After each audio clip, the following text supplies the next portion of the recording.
Assalamualaikum warahmatullahi wabarakatuh. Kembali lagi di channel Malam Makin Mencekam.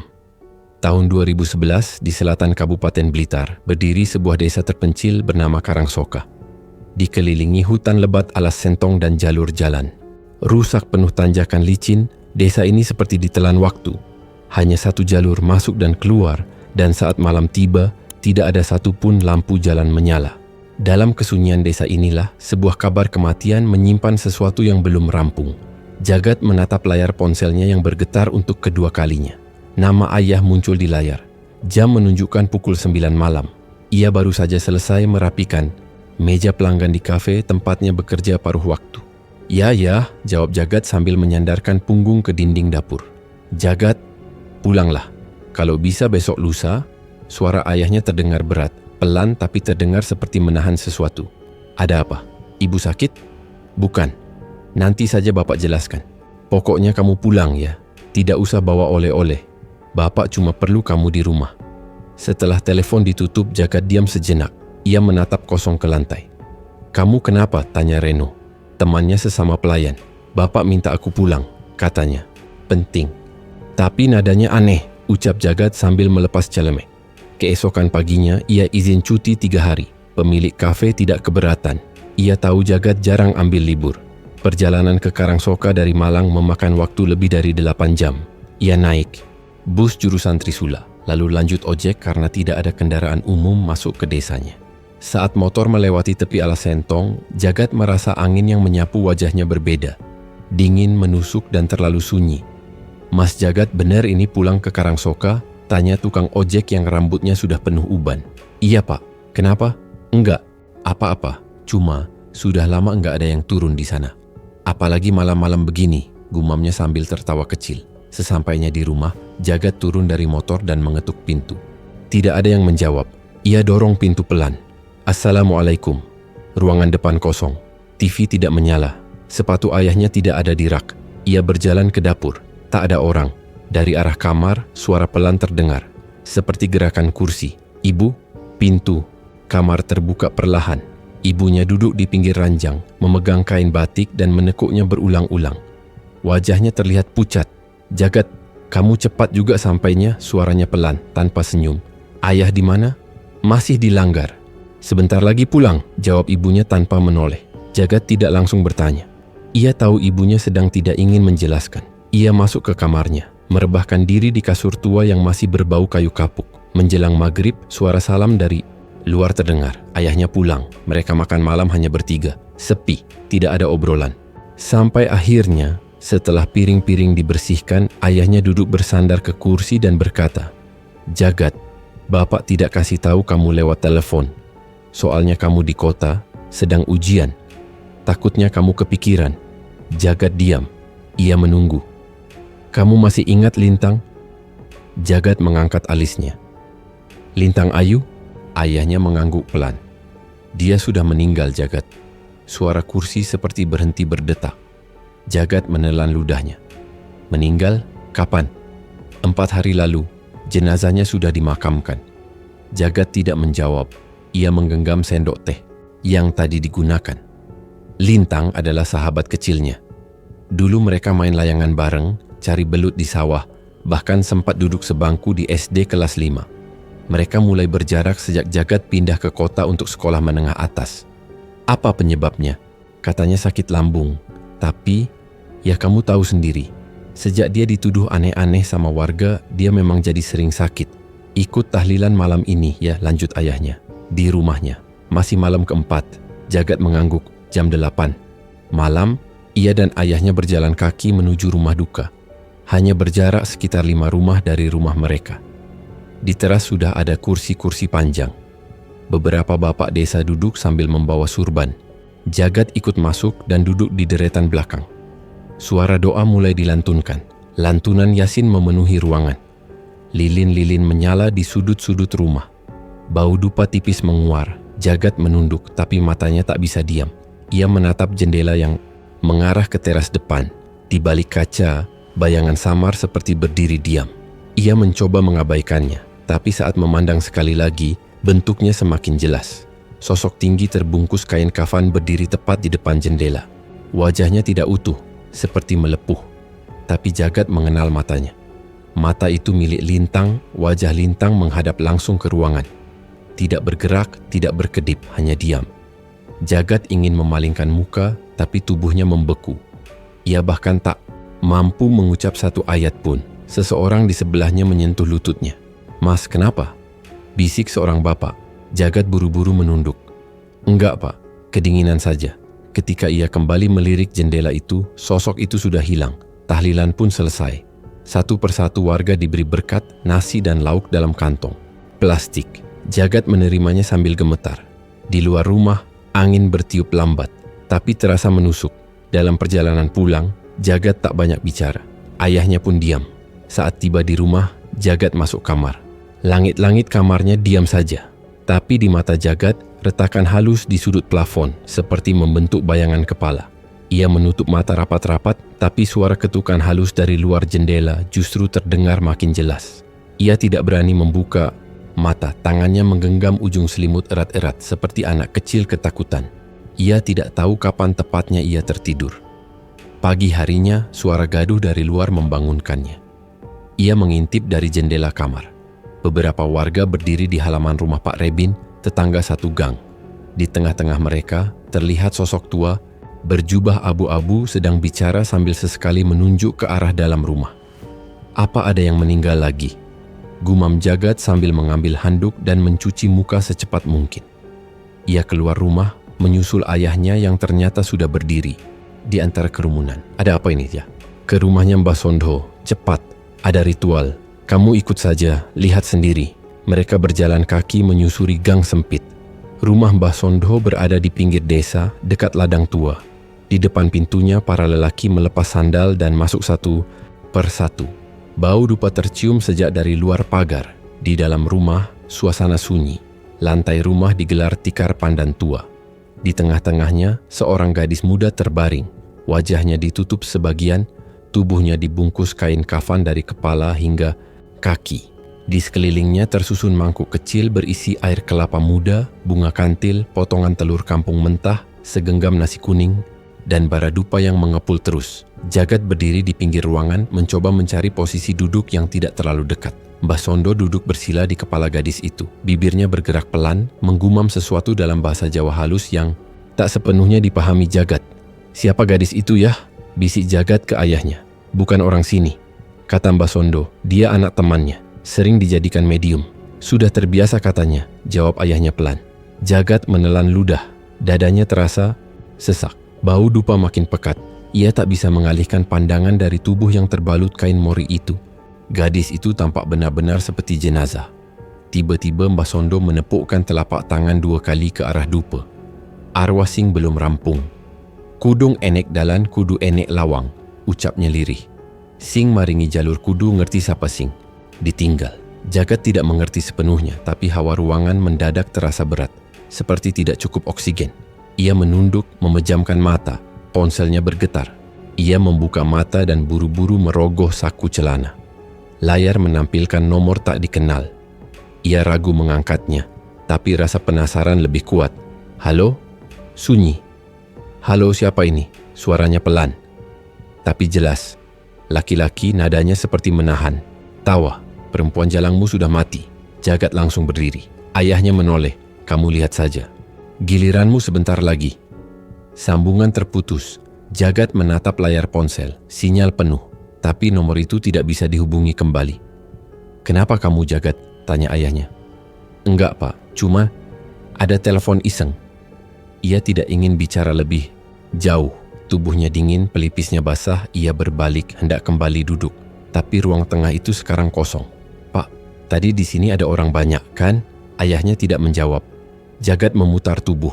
Tidak ada siapa-siapa. Dupa masih menyala. Gadis kafan itu masih terbaring. Tapi para warga yang tadi duduk melingkar sudah hilang. Tidak ada suara langkah keluar. Tidak ada derit pintu. Ia melangkah pelan ke arah pintu keluar, membukanya.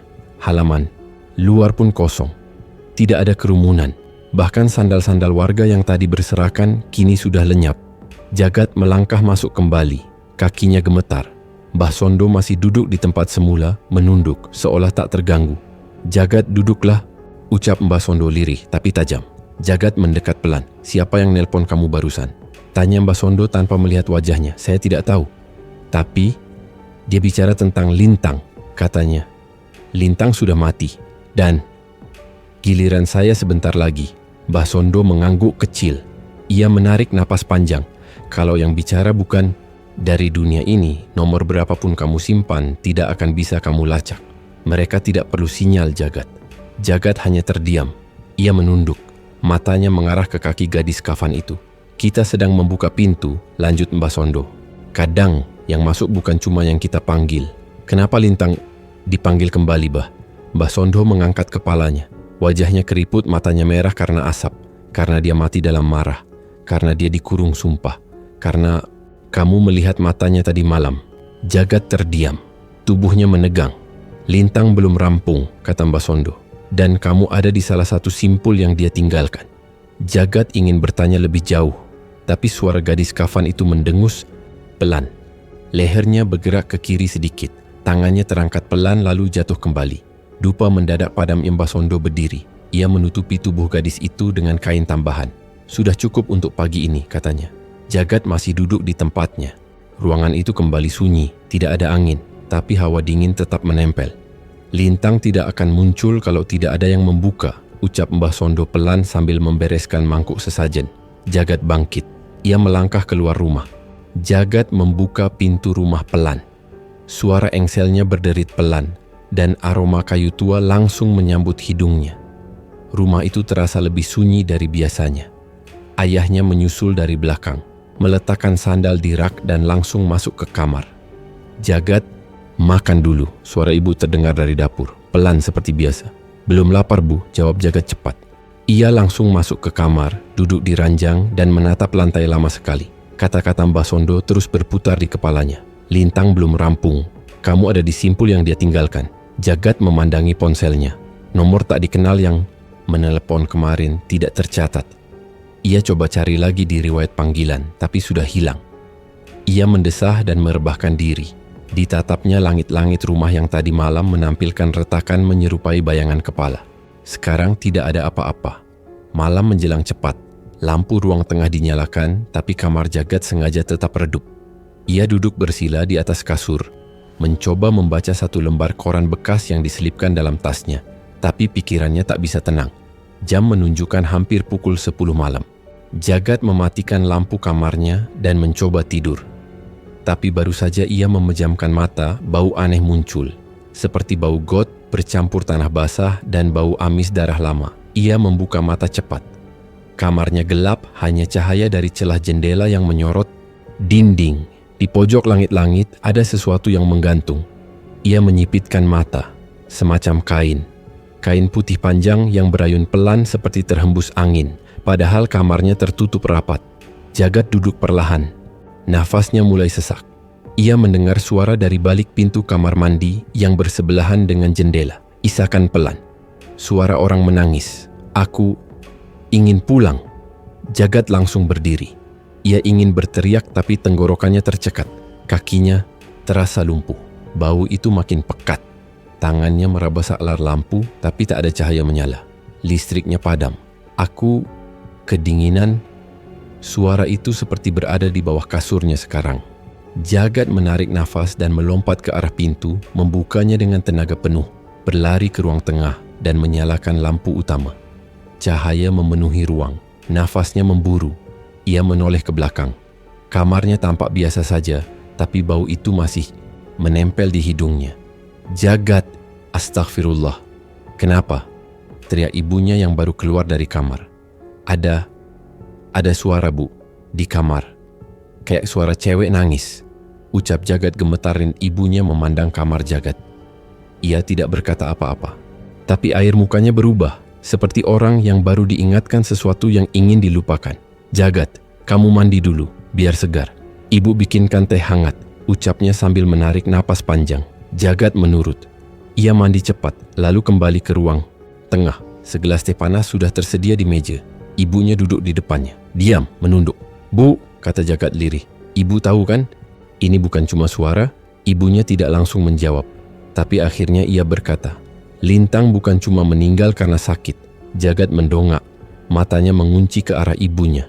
Dulu, waktu kamu masih di kota sempat beredar kabar. Katanya Lintang tertangkap basah di gubuk tengah kebun kopi sama Rangga Wirya, anaknya Pak Samin. Jagat hanya diam. Nama Rangga tidak asing. Dulu teman SD, pernah main layangan bareng juga. Tapi sejak SMP, Rangga dikenal bandel dan jarang di rumah. Ibu, itu cuma gosip? Tanya Jagat hati-hati. Warga bilang begitu. Tapi waktu itu Lintang bersumpah dia enggak berbuat macam-macam. Dia bilang cuma ngobrol di gubuk karena kejebak hujan. Tapi kamu tahu sendiri, warga sini. Sekali gosip keluar, apalagi soal perempuan, sulit dibersihkan. Terus, kenapa dia enggak dibela orang tuanya? Tanya Jagat Tunc, ibunya menghela napas. Pak Purwanoto, ayah Lintang, orangnya keras. Demi nama baik keluarga, dia suruh Lintang bersumpah di masjid. Sumpah Mori. Sumpah Mori, ulang Jagat pelan. Iya, sumpah kain kafan.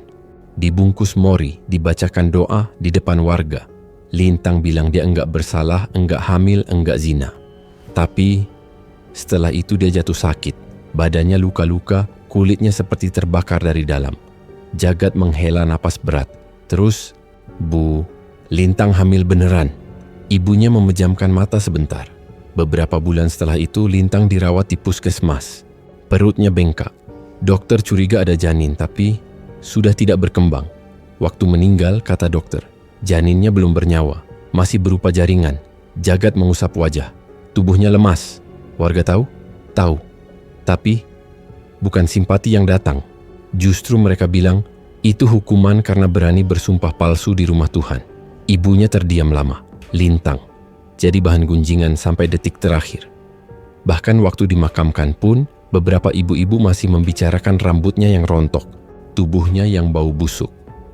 Mereka bilang, arwahnya pasti tidak diterima. Jagat mengepalkan tangan. Kenapa diam saja, Bu? Kenapa ibu dan bapak enggak bantu? Kita siapa, Jagat? Kita cuma tetangga. Kita enggak tahu pasti. Dan ayahmu juga enggak ingin ikut campur urusan keluarga orang. Jagat menatap ibunya, lalu pelan-pelan berdiri dan kembali masuk ke kamar.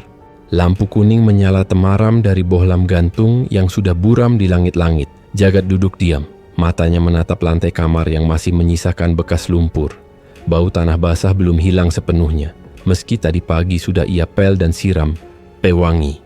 Tapi bau itu seperti menempel di dinding, di udara, bahkan di napasnya sendiri. Ia bersandar ke tembok, menarik napas panjang, lalu membuangnya pelan-pelan. Tapi detak jantungnya belum tenang. Setiap sudut kamar kini serasa punya mata. Langit-langit seperti menunduk mengintip. Dinding seolah bernafas. Ia berdiri dan membuka jendela sedikit. Udara malam masuk, dingin dan basah. Di luar terdengar suara jangkrik dan kodok. Normal. Tapi di kepalanya semua tidak lagi bisa dianggap biasa. Jagat, suara pelan terdengar dari belakang pintu. Itu suara Pak Suradi, suami dari adik ibunya, yang sejak dulu tinggal bersama. Mereka untuk bantu mengurus ladang. Iya, Pak, jawab Jagat sambil membuka pintu. Pak Suradi berdiri dengan kaos singlet dan celana sarung. Wajahnya kelihatan cemas. Kamar samping baunya aneh, kayak tanah. Kamu nyium juga? Tanyanya. Pelan Jagat mengangguk. Dari kemarin, Pak. Saya udah ngepel tapi enggak hilang. Pak Suradi melongok ke dalam kamar. Hidungnya mengendus pelan. Kamu tidur sini malam ini, tawarnya. Jagat menggeleng. Saya di kamar aja, Pak. Gak enak ganggu. Pak Suradi menatapnya. Sebentar lalu mengangguk. Kalau ada apa-apa, panggil aja ya. Ia berjalan kembali ke kamar depan. Jagat menutup pintu perlahan. Lalu naik ke atas ranjang duduk bersila. Ia mematikan lampu dan membiarkan cahaya rembulan masuk dari celah jendela yang sedikit terbuka. Cahaya itu jatuh ke lemari kayu tua di pojok kamar. Lemari itu tinggi, hampir menyentuh plafon. Ada tas ransel lama dan tumpukan selimut di atasnya. Tapi malam ini Jagat melihat sesuatu yang lain. Bayangan putih menggeliat pelan. Seperti seseorang meringkuk di atas lemari. Ia menyipitkan mata. Dadanya mulai sesak. Bayangan itu bergerak pelan sekali. Seperti makhluk yang sedang mengatur napas. Jagat mengambil senter kecil dari laci meja samping ranjang. Ia menyorotkan cahaya ke atas lemari. Kosong. Hanya tas dan selimut. Tapi ketika ia mematikan senter, bayangan itu muncul kembali. Jagat menyalakan lagi. Hilang. Dimatikan. Muncul, wajahnya mulai berkeringat. Ia mendekat pelan ke lemari, lalu berdiri di samping ranjang. Ia arahkan senter sekali lagi. Tidak ada. Ketika ia hendak duduk kembali, sesuatu berdesis dari atas lemari. Suara itu panjang, dalam, seperti desah napas ditahan terlalu lama. Jagat mundur perlahan. Senter terjatuh dan mati. Ia tak berani membungkuk. Tangannya meraba tembok mencari saklar. Saat lampu kamar menyala, tidak ada apa-apa. Ia mengambil senter dan kembali ke ranjang. Tapi malam itu terlalu panjang untuk dilalui dengan logika. Ia duduk diam, menatap lemari, dan tidak berani memejamkan mata. Jam menunjukkan pukul 1:10 ketika semuanya terjadi. Udara kamar berubah lebih dingin. Kaca jendela berkabut tipis. Dari atas lemari terdengar suara gesekan halus, seperti kulit menyeret kayu. Jagat menunduk.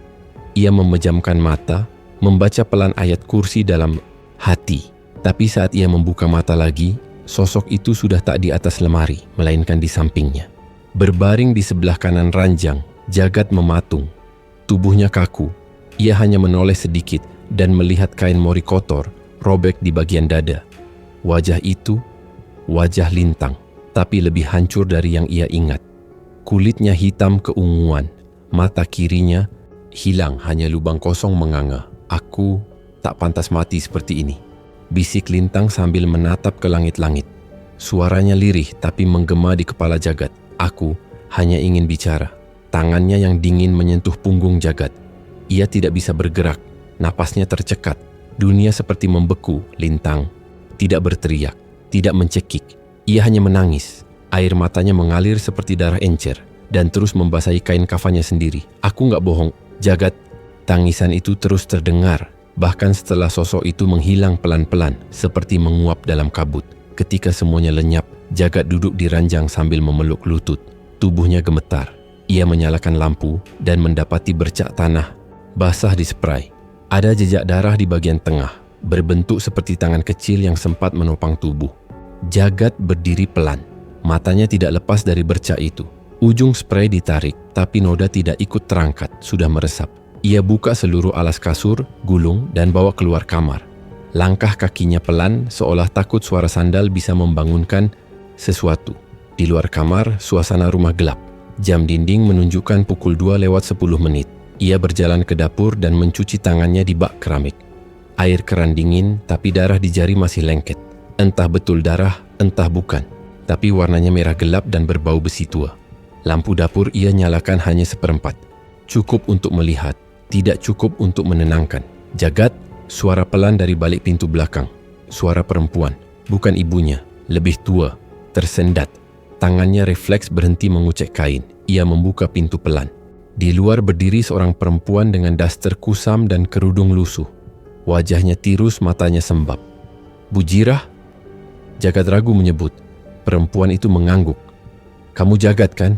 Anak Pak Raji?" "Iya, Bu." "Ibu, kenapa malam-malam kesini?" Bu Jirah tidak langsung menjawab. Ia menatap Jagat dalam-dalam, lalu berkata, "Kamu lihat dia juga?" "Ya." Jagat diam, tidak ingin buru-buru mengiyakan. Tapi matanya tak bisa bohong. "Aku nggak kuat lagi," suara Bu Jirah makin pelan. "Aku nggak bisa tidur." Suara dari belakang rumah makin keras. Tembok kamar belakang retak, kayak mau jebol. Jagat mengangguk kecil, mempersilakan Bu Jirah. Masuk. Mereka duduk di bangku kayu panjang dekat dapur. Teh yang dibuat ibunya tadi malam masih ada. Jagat menuangkan 2 gelas. "Lintang datang ke kamu?" tanya Bu Jirah tanpa basa-basi. "Iya, Bu, tadi malam." "Dan malam sebelumnya juga?" jawab Jagat jujur. Bu Jirah memejamkan mata. Kedua tangannya digenggam erat di atas pangkuan. "Saya mau bilang sesuatu, tapi saya enggak tahu siapa lagi yang bisa saya ajak ngomong. Warga cuma tahu bagian luarnya. Saya yang tahu isi rumahnya." Jagat tidak memotong. Ia biarkan Bu Jirah bicara seiring air matanya mulai menetes. "Saya enggak pernah setuju soal sumpah itu," katanya. "Waktu desas-desus itu muncul, soal Lintang dan Rangga, saya tanya langsung ke anak saya. Dia nangis. Dia bilang memang mereka sempat digubuk, tapi hujan, mereka duduk saja. Enggak macam-macam, saya percaya. Saya ibunya." "Lalu?" tanya Jagat pelan. "Purwanoto, suami saya, dia enggak mau dengar. Katanya malu. Kata orang-orang anak Perempuan kalau udah begitu, aib keluarga. Dia marah. Dia maksa Lintang sumpah kafan di masjid. Ucap Bujirah pelan, suaranya tercekat. Jagat menunduk. Ia tahu betul bagaimana tekanan warga desa terhadap sesuatu yang disebut harga diri. Lintang bilang dia takut, tapi bapaknya enggak peduli. Malam sebelum sumpah itu, dia bahkan sempat muntah darah, tapi tetap dibawa ke masjid, dibungkus kain mori, dibaringkan di depan ustaz dan warga. Bapaknya bilang, kalau kamu bersih, Tuhan akan bantu bersihkan namamu. Bujirah mengusap wajahnya dengan kerudung. Setelah sumpah itu, semua berubah. Lintang demam, luka-luka mulai muncul, seperti bisul besar pecah sendiri. Di punggung, di leher, dia mengigau. Sebut-sebut nama Rangga terus sambil nangis. Dia minta maaf, tapi saya enggak tahu minta maaf karena apa. Dia juga bilang, dia cuma ingin keluar dari rumah itu. Kenapa enggak dibawa ke rumah sakit? Tanya Jagat. Kami bawa, tapi cuma ke puskesmas. Dokter bilang dia lemas karena infeksi. Lalu bilang dia sedang hamil, tapi janinnya belum terbentuk. Masih seperti gumpalan daging lunak. Mereka bilang, belum bernyawa. Tapi, tetap saja, itu isi perut anak saya. Jagat menelan ludah. Hening mengalir lama di antara mereka.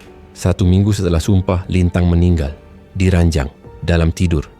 Tapi wajahnya seperti orang habis menjerit. Mulutnya terbuka, mata melotot. Saya tahu dia tidak pergi tenang. Warga tahu semua itu? Tanya Jagat. Tahu. Tapi bukan simpati yang datang. Mereka bilang kami bohong. Mereka bilang kami kutuk anak sendiri. Bahkan waktu jenazah mau dimandikan, ada yang nyeletuk. Sumpah palsu. Ya inilah akibatnya. Jagat memejamkan mata. Terbayang wajah Lintang yang ia lihat semalam. Menangis. Memeluk punggungnya pelan. Sejak dimakamkan, tiap malam dari belakang rumah saya terdengar suara ketukan. Kadang suara orang nangis, kadang suara seperti kuku menggaruk tembok. Saya coba tahan, tapi tadi malam saya mimpi. Lintang berdiri di bawah sumur, wajahnya setengah rusak. Dia bilang ke Jagat, aku masih di sini. Maka saya datang. Jagat tidak menjawab. Ia hanya menunduk dan menggenggam gelas teh yang belum disentuhnya. Saya enggak tahu maksudnya apa, tapi saya takut. Saya minta maaf atas semua yang terjadi. Saya ibu yang gagal. Tapi saya cuma percaya anak saya. Tangisan Bujirah makin lirih. Tubuhnya gemetar. Jagat berdiri pelan, mengambil kain bersih dari rak dapur dan memberikannya ke Bujirah. Saya akan coba bantu, Bu, katanya lirih. Tolong, kalau dia datang lagi, bilang saya sayang dia. Bukan saya yang suruh sumpah itu. Saya enggak pernah tega, ujar Bujirah sambil memegang lengan Jagat. Iya, Bu, saya sampaikan. Udara dini hari mulai lebih dingin. Di luar embun mulai turun, suara jangkrik mereda. Jagat masih berdiri di depan pintu setelah Bujirah pulang. Langkah perempuan tua itu pelan, punggungnya membungkuk, tubuhnya menyusut di lahap dingin dini hari. Ketika sosoknya menghilang di tikungan jalan, Jagat memejamkan mata. Ia tidak tahu apa yang akan ia sampaikan nanti ke Lintang, atau ke apapun yang tinggal dari Lintang sekarang. Ia kembali ke kamar, tapi tidak langsung tidur. Ia duduk di tepi ranjang dengan tangan di pangkuan. Udara kamar tetap dingin, walau jendela sudah tertutup. Seperti hawa dari dalam tanah ikut tinggal di dalam rumah. Pukul 4 lewat sedikit, ayahnya keluar kamar. Jagat mendengarnya batuk 2 kali lalu membuka pintu belakang. Bapak, panggil Jagat pelan. Besok kita ke rumah Mbak Sondo lagi, ya? Pak Raji berhenti di ambang pintu, menoleh lalu mengangguk. Kamu yakin? Jagat mengangguk pelan. Saya perlu tahu kenapa Lintang belum pergi. Matahari belum muncul ketika mereka berdua berjalan menuju rumah Mbah Sondo. Suara ayam jantan belum terdengar. Kabut menggantung rendah. Sepanjang jalan, dedaunan di pinggir gang basah oleh embun. Langkah kaki mereka nyaris tak bersuara. Rumah Mbah Sondo sudah terbuka. Asap tipis mengepul dari dapur. Suara kendil mendidih terdengar dari dalam. Mbah Sondo duduk di serambi depan, menggulung tembakau ke selembar kelobot. Melihat Jagat dan ayahnya datang, ia hanya mengangguk sekali. Kalian datang lebih pagi dari angin, katanya. Jagat duduk di dipan bambu. Pak Raji berdiri di belakangnya. Lintang belum pergi, ucap Jagat. Karena belum ada yang menutup pintu dengan benar, jawab Mbah Sondo tenang. Kalau pintu dibuka paksa, menutupnya harus dengan bicara. Bukan dengan doa saja. Bagaimana caranya? Mbah Sondo menepuk-nepuk kelobot yang belum dibakar. Kalian siap dengar yang lebih dalam dari kata-kata? Pak Raji ikut duduk. Kami siap. Mbah Sondo berdiri dan memanggil ke dalam rumah. Si, Ningsih, ganti kainmu. Bapak perlu tubuhmu sebentar. Beberapa menit kemudian, seorang perempuan muda keluar dari balik tirai bambu. Usianya sekitar 25 tahun. Rambutnya dikuncir sederhana, wajahnya bersih tanpa riasan. Ia mengenakan kain putih polos dan kebaya tipis warna abu. Langkahnya pelan, tapi matanya menatap Jagat lurus-lurus, seolah sudah tahu kenapa ia datang. Ningsih sudah biasa jadi lorong, tapi kalau yang masuk marahnya belum selesai, bisa-bisa dia tinggal lebih lama, ujar Mbah Sondo. Jagat diam. Pak Raji terlihat ragu. Ritual dimulai di ruang tengah. Lantai dibersihkan, lilin kecil diletakkan di 4 sudut ruangan. Dupa dinyalakan, membentuk pusaran asap yang melingkar di langit-langit. Ningsih duduk bersila di tengah. Kedua tangannya diletakkan di atas lutut, matanya terpejam. Mbah Sondo duduk di belakangnya, membacakan mantra dalam bahasa Jawa halus yang hampir seperti gumaman. Jagat duduk beberapa langkah di depan, napasnya berat. Ia tak tahu harus menunggu apa, tapi dadanya sesak sejak dupa pertama kali menyala. Suasana berubah cepat, Ningsih menggigil. Tubuhnya condong ke depan, kedua tangannya mengepal. Mulutnya membuka sedikit tapi bukan suara perempuan yang keluar. Jaga. Suaranya pelan, tapi panjang, seperti dipanggil dari dasar sumur. Jagat menahan napas. Aku di sini. Ningsih membuka mata, matanya kosong, pupilnya naik, hanya terlihat putih. Ia memiringkan kepala pelan ke kanan. Kamu lihat aku, kamu dengar aku, tapi kamu enggak jawab aku. Lintang. Suara Jagat pecah. Tubuh Ningsih tertawa kecil. Suaranya kering, seperti kayu digesek. Kamu datang telat. Aku udah rusak. Tangannya menyentuh lantai, lalu mencakar pelan. Aku enggak akan pergi sebelum mereka datang. Ke makamku. Ayahku, Rangga. Mereka harus bilang mereka salah. Harus bicara ke tanah yang sekarang makan tubuhku. Lintang, Bujira sudah tahu semuanya. Dia minta maaf, kata Jagat pelan. Ningsih mengangkat wajah, menatap ke langit-langit. Ibuku enggak pernah salah. Yang salah, yang suruh aku bersumpah. Yang maksa aku telanjang di hadapan orang-orang. Yang bilang aku najis. Yang pura-pura suci. Tubuh Ningsih menggigil keras. Suaranya berubah jadi jeritan. Mereka harus datang ke tanahku. Kalau tidak, desa ini akan ikut busuk. Aku enggak pergi. Aku enggak selesai. Dupa di sudut ruangan padam sendiri. Lilin bergetar. Ningsih tertawa. Kali ini bukan tawa manusia. Tawa itu melengking, lalu jatuh rendah. Seperti dicampur suara anak kecil menangis. Pak Raji berdiri, panik. Mbah Sondo berteriak. Jagat, pejamkan mata. Jangan lihat langsung.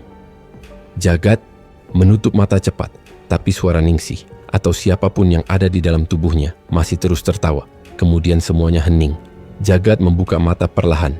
Ningsih terbaring, napasnya terengah. Jagat membuka mata perlahan. Ningsih masih terbaring di pangkuan Mbah Sondo. Wajahnya pucat, bibirnya pecah-pecah. Keringat membasahi kerudung tipisnya. Matanya belum terbuka, tapi dadanya bergerak perlahan, menandakan ia masih bernapas. Dia belum lepas sepenuhnya, ucap Mbah Sondo pelan, menatap Jagat dengan mata merah karena asap dupa. Tapi dia cukupkan untuk bicara. Sekarang semuanya tergantung kalian. Pak Raji hanya menunduk, tangan meremas lutut sendiri. Jagat memalingkan pandangan, menatap lantai tanah yang masih mengeluarkan bau lembab. Di retakan kecil dekat kaki Ningsih, ada lumpur menetes perlahan seperti dari bawah rumah. Mereka bertiga tidak bicara banyak setelah itu. Hanya saling pandang, lalu pamit dengan satu keputusan. Ruatan harus dilakukan. Pagi itu, suara kentongan terdengar sejak habis subuh. Warga Karangsoka keluar rumah. Di pertigaan dekat balai desa, ada tulisan di papan kayu. Ruatan Agung. Malam ini, halaman rumah Bujirah.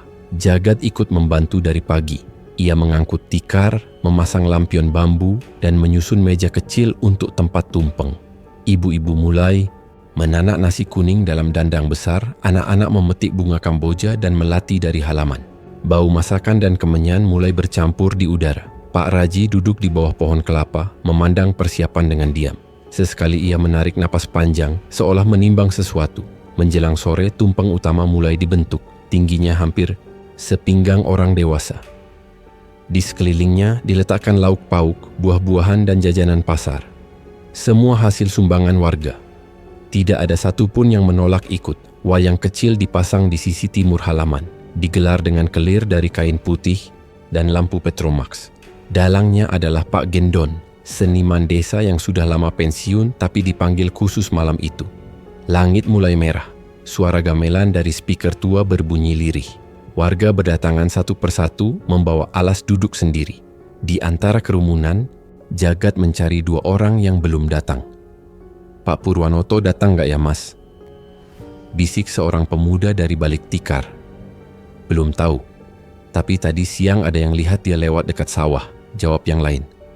Jagat berdiri di dekat tumpeng. Matanya terus mengarah ke ujung jalan, berharap 2 bayangan muncul di sana. Hingga akhirnya saat matahari menyentuh bukit, 2 sosok berjalan perlahan dari arah barat. Satu pria tua dengan peci hitam dan baju lengan panjang. Satunya lagi lebih muda, mengenakan jaket coklat, langkahnya berat seperti menahan sesuatu. "Pak Purwanoto," bisik warga. "Dan itu Rangga Wirya." Jagat menatap keduanya. Dadanya mendadak sesak. Keduanya berjalan tanpa menoleh, langsung menuju ke arah panggung ruatan. Warga membuka jalan. Suara gamelan pelan-pelan berhenti. Pak Purwanoto berdiri di depan tumpeng, tangannya gemetar. Ia menatap tumpeng lalu menoleh ke kiri dan kanan. Tak ada suara, semua menunggu. "Saya," suaranya pecah di suku kata pertama. "Saya, ayah dari Lintang Ayu. Saya yang menyuruh dia bersumpah. Saya yang memaksa dia bungkam. Saya yang mengira harga diri bisa dibayar dengan ritual. Tapi ternyata saya sendiri yang membunuh anak saya." Tangisnya pecah. Ia berlutut. Tangannya meraih tanah dan menciuminya berkali-kali. "Lintang, Bapak minta maaf." Rangga maju 1 langkah. Wajahnya tegang. Ia menunduk dalam. "Saya, Rangga, dulu saya dan Lintang memang dekat. Tapi saya pengecut. Saya lari ketika dia butuh saya. Saya biarkan dia dimakan kabar. Saya diam waktu orang-orang fitnah dia. Saya juga ikut membunuh dia." Ia berlutut di samping Pak Purwanoto. Tangan mereka sama-sama menekan tanah. Langit yang tadi merah mulai ditelan mendung. Angin dingin berhembus dari arah sumur. Jagat menoleh. Di dekat sumur tua, pohon sirsak bergoyang pelan. Rantingnya patah satu persatu. Lalu petir menyambar. Suaranya keras, kilatnya memecah langit.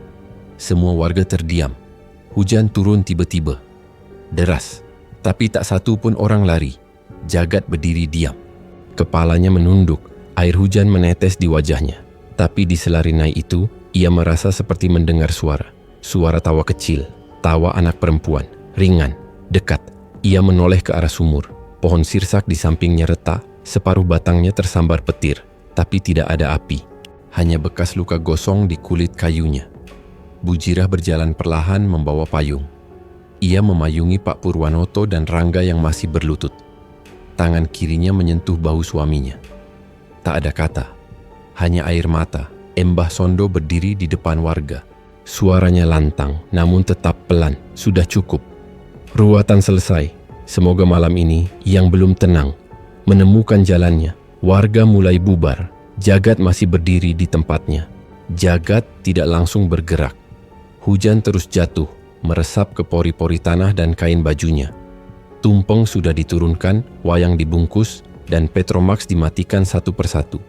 Tapi ia masih di tempatnya, memandangi tanah basah yang tadi dicium oleh Pak Purwanoto dan Rangga. Pohon sirsak di tepi sumur kini tinggal setengah.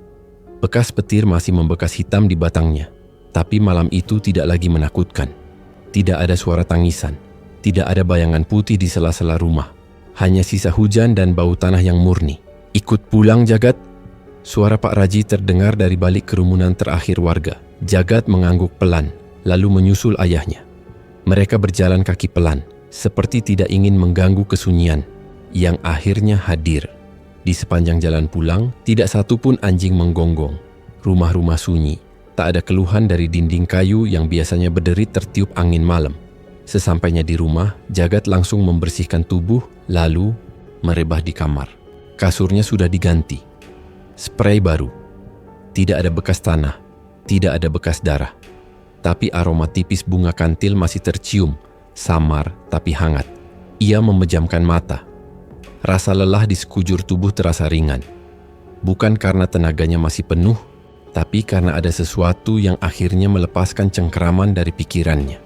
Malam itu ia tidur tanpa mimpi. Hari berikutnya tenang. Tidak ada suara ketukan. Tidak ada suara kursi yang menggeser sendiri. Bahkan kamar mandi tidak lagi dingin berembun. Bu Jirah mampir membawa sekeranjang jajan pasar sebagai ucapan terima kasih. Wajahnya lebih cerah. Ia tidak banyak bicara, tapi sorot matanya tidak lagi hampa seperti malam-malam sebelumnya. Pak Purwanoto juga datang. Untuk pertama kalinya setelah bertahun-tahun, ia masuk rumah Jagat dan duduk diam di ruang depan. Ia tidak berkata-kata, tapi waktu Jagat mengantar secangkir teh, ia menatap Jagat lama, lalu menunduk. "Saya terlambat jadi bapak," katanya pelan. "Kalau nanti kamu punya anak perempuan, jangan jadi saya. Itu saja." Lalu ia pamit. Hingga 2 hari kemudian Jagat mengemas barang-barangnya. Tiket bus ke Malang sudah dibelikan ayahnya. Ibunya membungkus nasi dan telur asin sebagai bekal. Rumah Karangsoka kembali seperti semula. Sepi tapi tidak mencekam. Hening tapi tidak menghantui. Saat bus berjalan meninggalkan desa, Jagat menatap keluar jendela. Sawah membentang basah oleh sisa hujan. Di pematang sebelah barat ada satu pohon asem berdiri sendiri. Di bawahnya dulu, Lintang suka duduk memandangi layang-layang mereka. Malang. 3 hari setelah kembali, Jagat kembali masuk kelas. Teman-temannya tidak banyak bertanya, hanya menyapa sekadarnya. Ia duduk di bangku paling belakang, membuka buku, catatan, dan mencoba membaca pelan-pelan. Tapi matanya sering teralih keluar jendela. Langit sore itu mendung, tapi tidak mengancam.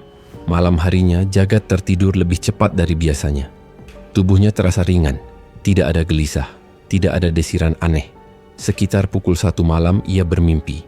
Dalam mimpi itu ia berdiri di tengah padang yang luas. Di kejauhan ada satu pohon asem tua. Di bawahnya duduk seorang perempuan dengan baju putih, rambut diikat rapi, tangan bersandar di lutut. Wajahnya tenang, matanya menatap lembut. "Jagat," panggilnya pelan. Jagat mendekat, tidak takut, tidak gugup. "Lintang," perempuan itu tersenyum. "Aku sudah bisa pulang." Angin berhembus pelan, daun-daun pohon asem berguguran. "Aku sudah tidak sakit lagi," lanjut Lintang. Jagat tidak menjawab. Ia hanya berdiri diam. Tenggorokannya tercekat, tapi dadanya hangat. "Terima kasih," kata Lintang. "Kamu sudah bantu aku bicara." Lalu perlahan, tubuhnya memudar. Bukan menghilang, tapi seolah menyatu dengan kabut pagi. Jagat terbangun. Kamarnya gelap, tapi tidak mencekam. Hanya sunyi. Sejuk. Ia bangkit, menyalakan lampu kecil. Di atas meja belajarnya ada satu helai daun sirsak. Basah, masih segar. Padahal jendela tertutup rapat. Ia tersenyum pelan. Tidak bertanya dari mana datangnya. Aroma. Bunga kantil memenuhi kamar. Tanpa suara, tanpa ketukan, tanpa tangisan. Selamat tinggal, Lintang Ayu. Terima kasih sudah nonton sampai akhir. Jangan lupa like, subscribe, dan aktifkan loncengnya agar kamu gak ketinggalan cerita-cerita horor selanjutnya di channel Malam Makin Mencekam. Wassalamualaikum warahmatullahi wabarakatuh.